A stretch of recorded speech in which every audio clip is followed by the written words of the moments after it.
This third video, we're going to address question 3, which is exploring the exterior angle theorem for a triangle.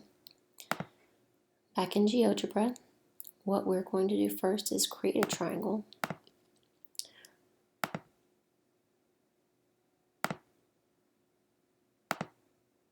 Close the figure, don't forget that. And after you create the triangle, what you need to create is the exterior angle, which is just an extension of one of the sides of your triangle, and it doesn't matter which one. So what I'm going to do is I'm going to just create a ray from A to C. And the next thing that I have to do is I need to have another point somewhere down here on my ray to be able to actually measure that exterior angle.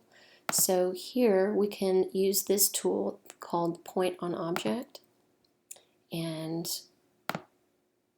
it actually puts the point on the object that you're clicking on. So after we do that, what we need to do is we need to measure all of our angles here. So go to your measure tool, and we're going to measure angle BCD. And notice that it measured it this way.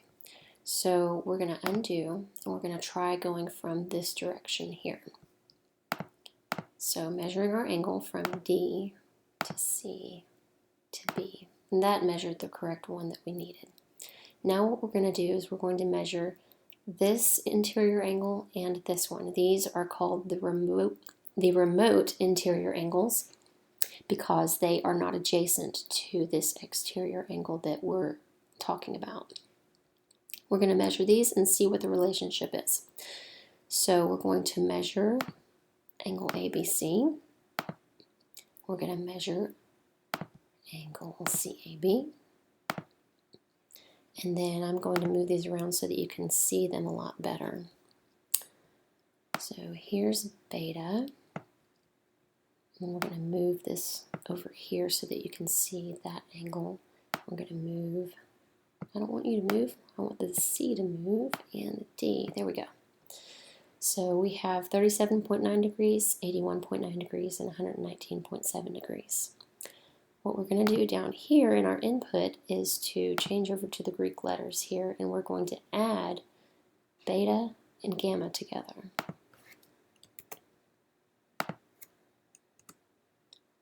And we get 119.7 degrees, which is exactly what our angle alpha is. So let's see if that remains true whenever we move the points. So 126.7, here's this sum of the remote interior angles, 126.7.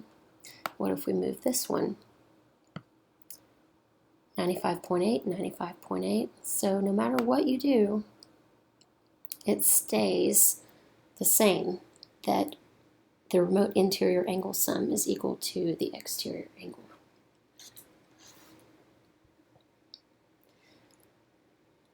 So what is so special about the exterior angle theorem? Well, I went ahead and looked on Google, and there's a website called cutthenot.org, and there a guy named Scott Brody back in the year 2000 did some research, and it looks like there is something special about it that goes beyond high school geometry. Notice right here that the exterior angle theorem appears before any invocation of the parallel postulate. So you can prove this without dependency on the parallel postulate. Now, why is that important?